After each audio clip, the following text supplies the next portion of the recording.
What's up, guys? Just wanted to let you know ahead of time this recording. It's a couple of conversations of the end Seraph Battleground playlist. There's some interesting conversations, but the last one will be leading into the episode because after a couple of weeks, it's just been more repetitive stuff. So I just cut that stuff out and just got straight to the point. So hope you guys enjoy.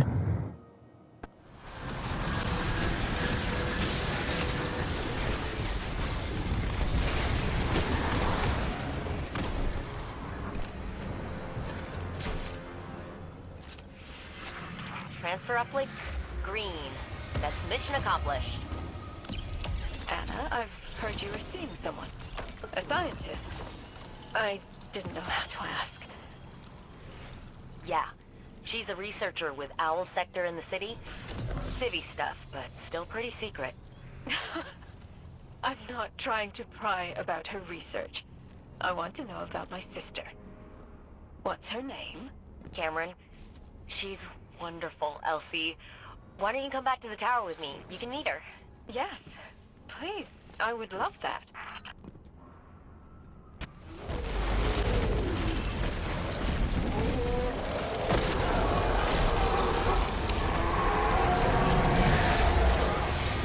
I keep expecting to hear his voice.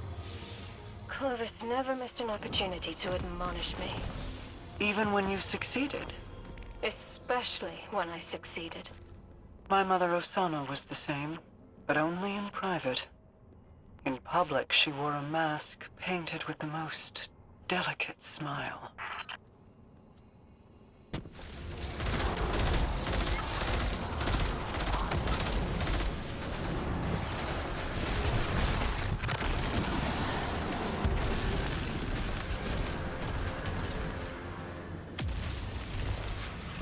How has it been working with Osiris again?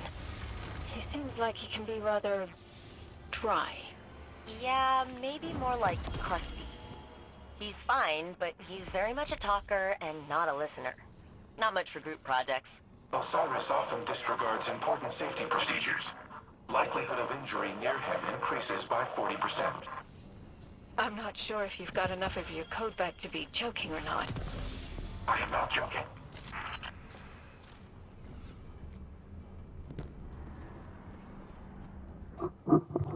And we're back. Pretty interesting conversations, right? And I was sure to put that new one that we just did in there too as well. So, oh, Mara's here. Interesting. We have no time for pleasantries, Osiris. I bring grim tidings. My Techians have been trying to make sense of Xivu Arath's tactics. Her armies are legion, yet she commits minimal forces to battle. Minimal forces. Every Wrathborn we cut down is replaced by 2 more. She could replace them tenfold, so why does she show restraint? Good worm feeds on question. warfare. The more violent the act, the greater the power she draws from it. Much like Savathun's worm fed on guile and deceit. Mm-hmm. Do you mean to say that... This is not a war. It is a ritual. Oh. Her death singers weave their magic and prepare for a grand sacrifice. That would make sense. So, our strategy remains unchanged. Retake the war sets and eradicate the Wrathborn. Just as Xivu Arath desires. The Warsats are immensely powerful. Their use would result in unparalleled destruction. She cares not which side is obliterated. Her worm will gorge itself on the carnage either way. She would turn her armies into blood sacrifices. And the Warsats would be the blade. Overwhelming force has proven to be the only effective tactic against the Hive. Without it, I do not know what to do. Oh, I mean, Then I suggest you she's not think wrong. of something, and quickly. I will apprise your vanguard of these findings. This is some interesting information. Because, I mean, she's right. I mean, The power that Zivu Araf has could have well overwhelmed us a long time ago, but she restrains herself because it's a spell. Interesting. Very, very interesting.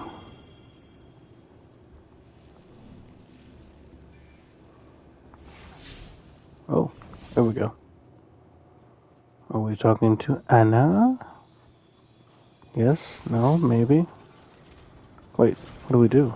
Hold on. Report to Zavala. Oh shoot, we gonna have a meeting at the tower. It's been a minute since that happened. Alright, let's go to the courtyard. I'll see you guys when we get there.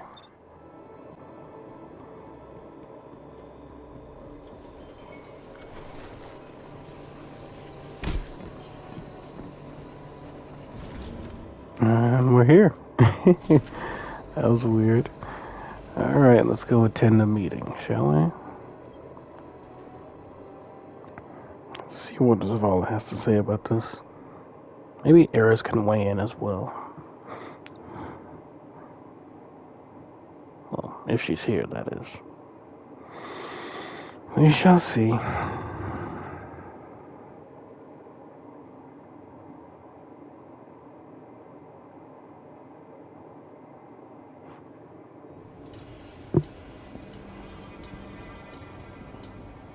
The Warsats are a means to an end. Zivu Arath will bask in the destruction they bring, and open the Ascendant Plane above Earth, as she did on Tora Bottle. It does not matter who pulls the trigger. We must cease our efforts to restore the War Mind. No.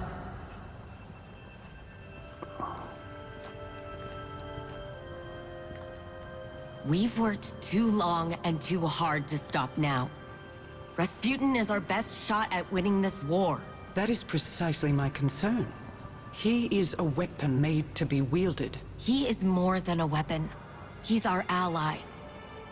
And he will act in humanity's best interest. Are you certain? He has kept secrets in the past, acted without counsel or consensus. So have you. Rasputin's made mistakes. But he's learned from them. The same as the rest of us. How much is true? Then I propose we aim not for total victory, but a stalemate. Allow Rasputin to prevent Zivu Arath from claiming her prize, and refrain from using it himself.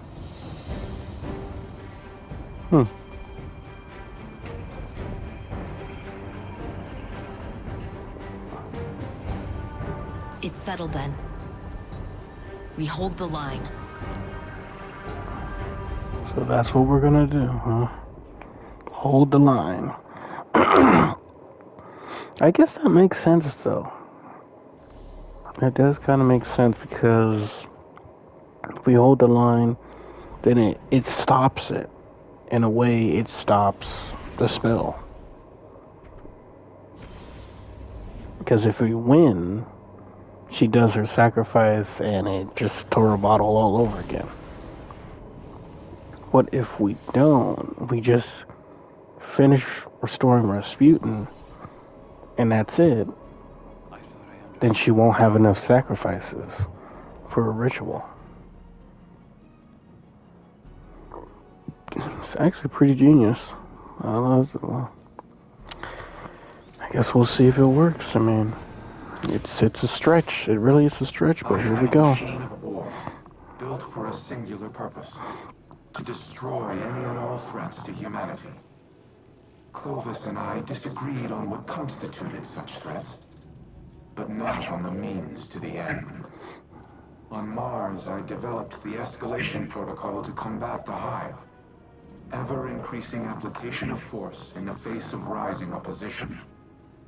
Was I playing into Zivu Arath's hands even then? I don't know. Has she always accounted for my methodologies? Hmm. What purpose do I serve if my actions place humanity in danger? Hmm. Am I even capable of developing a solution without mass destruction? This is a calculation I have never had to make.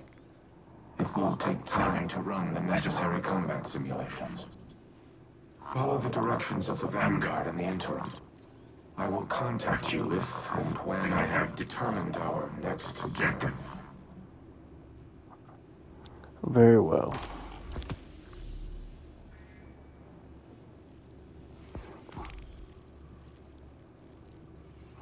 Our discovery has called for a change in strategy, and we meet again. We have another opportunity to recover one of the weapon components of the dead drop while elsewhere. In the meanwhile, Cryptarch's soul system. I'm gonna read all this later when I'm editing. So the next schematic.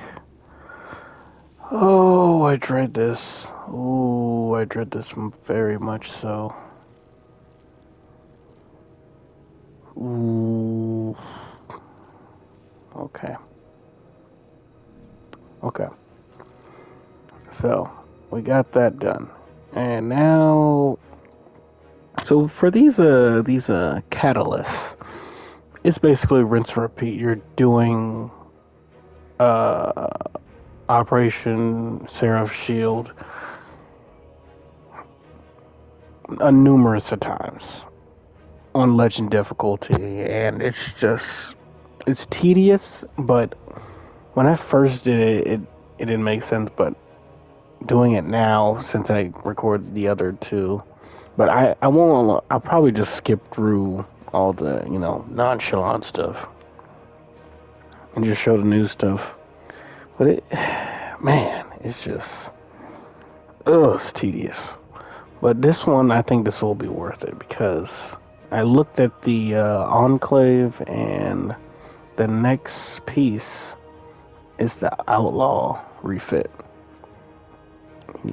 And if you haven't been around on this channel for long, know that I really like using Outlaw as a as a little perk. It just works for me. So to have it on this would definitely be good because the reload speed's not very fast, so I'm hopeful. But I'll have to get to doing that then. On the to-do list. Anyhow, let's go listen to this audio log. Ikora was so bright, so full of promise. How she glowed. Like the light filled her. But it was her eyes that convinced me to take her as my apprentice. What did you see in them? Hunger. She was desperate to prove herself back then. I knew the feeling well. And you know it again now. When Ikora looks in my eyes, what do you think she sees? Everything that she always has. She pities me, Mara. As you and I have pitied others. Those who hang on our every word. Your cultists, my people. Do not mistake Ikora's pity for disdain. If she pities you, it is out of love. I have no love for the cult of Osiris. No? Ask me what I see when I look into your eyes, Osiris. I will not, but you'll tell me just the same. I see a man who is afraid he'll never be able to live up to the expectations that other people have placed on him. A man so afraid to hurt or be hurt that he spent his very long, very accomplished life holding those same people at arm's length. This burden, this inheritance of guilt, it is Ikora's too. I never wanted this for her. As your mentors never wanted it for you. Dang. That was a pretty good log. Sorry about that. I tried to reach from a drink and then the controller just boom. But, you know, it didn't interrupt the audio, so. Just your eyeballs, nothing more. So now we wait for next week. I guess it was another short and sweet week. And I guess I'll go ahead and read this out. It just sums up this week, but yeah. Mars Discovery has called for a change in strategy. You must now hold the line against the Wrathborn without bringing the power war sets to bear against them. However, you still cannot allow Aramis to get control of the war sets either. Continue collecting submine data until Rasputin comes up with a plan. So we're in limbo right now. I will be doing this in my spare time. And I imagine it will be most likely the same recording, but I'll record it. If I find something new, then I'll add it to it. So, yeah, I guess that is going to be it for this week. Week 6. Quiet week, but very, very interesting. So, that's going to be it for this episode, guys. Hope you guys enjoyed, and I will be seeing you guys next week for week 7. So, until next time, guys, deuces.